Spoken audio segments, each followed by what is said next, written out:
Escribe el apóstol Pablo, Romanos capítulo 7, versículo 15, porque no entiendo lo que hago, pues no hago lo que quiero, sino lo que aborrezco, eso es lo que hago. ¿Qué hubiera sido de la bestia si la bella no hubiese aparecido? Es decir, ¿quién hubiera podido cuestionarle algo a Bella? Después de todo, ella era tierna, era hermosa, era linda, era bella. Y no solamente eso, era capaz de dar su vida por amor, por el amor de su padre.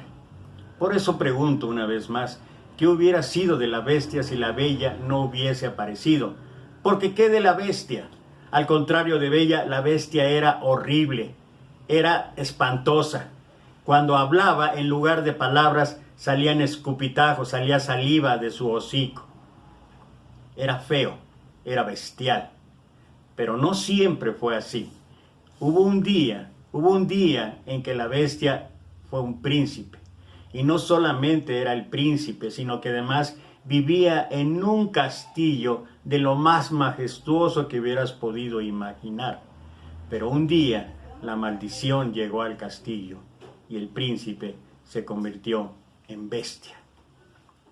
Pregunto una vez más, ¿qué hubiera sido de la bestia si la bella no hubiese aparecido? Pero la bella llegó y la bestia cambió.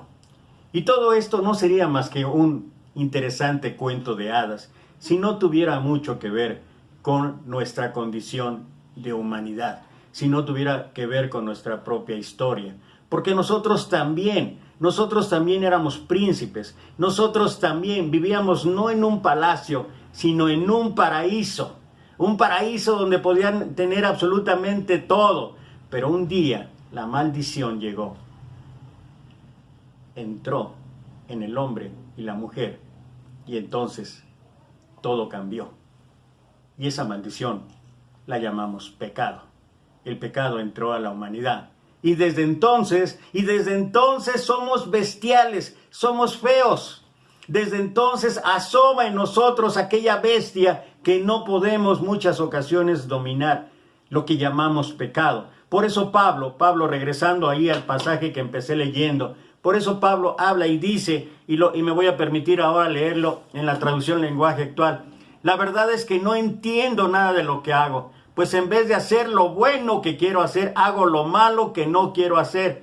Pero aunque hago lo que no quiero hacer, reconozco que la ley es buena. Así que no soy yo quien hace lo malo, sino el pecado que está dentro de mí. Ese es el pecado que nos lleva a actuar en forma bestial.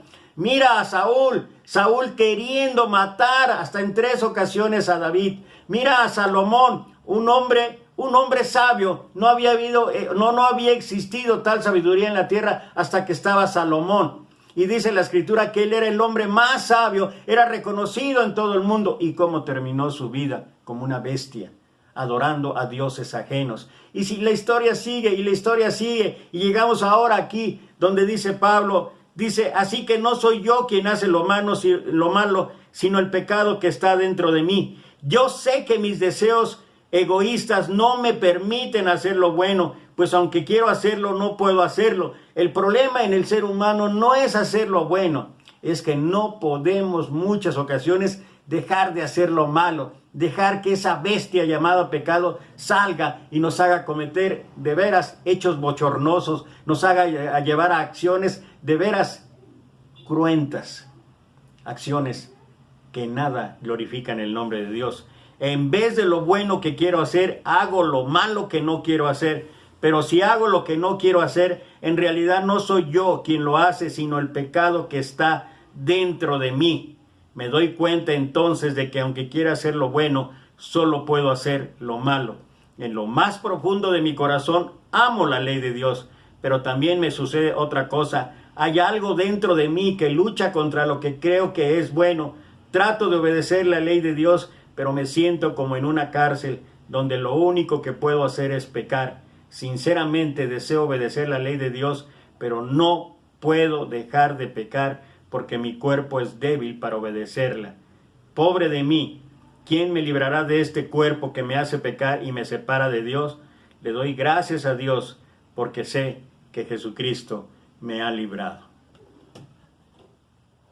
Con Cristo estoy juntamente crucificado y ya no vivo yo, sino Cristo vive en mí. Y lo que ahora vivo en la carne, lo vivo en la fe del Hijo de Dios, el cual me amó y se entregó a sí mismo por mí. Jesucristo es lo único que puede cambiar nuestra vida. Jesucristo es el único que puede hacer que el Espíritu domine a la carne. Ese es el único. Por eso necesitamos crucificar el yo. Necesitamos continuamente, de forma diaria, de manera habitual, crucificar la carne, crucificar el pecado. Dejar que Cristo fluya en nuestra vida, dejar que Cristo more en nosotros de una manera absoluta, que Él tome posesión de nuestra vida, porque si por un momento nos descuidamos, si por un momento dejamos, ¿sabes qué? La bestia sale, y la bestia hace cosas horrendas, hace cosas horribles. Empecé hablando de la bella y la bestia. En la historia, la bella amó a la bestia, y por ello la bestia cambió. En la historia de nosotros, en la historia de la humanidad, ¿qué crees? Nuestro Señor Jesucristo no solamente nos amó, sino que además Él tomó nuestro lugar, entregó su vida por nosotros. Y gracias a ello podemos tener la esperanza de cambiar en nuestra vida. Que ese sea nuestro deseo. Que Dios te bendiga. Síguenos en las redes sociales y nos vemos en la próxima. Hasta luego.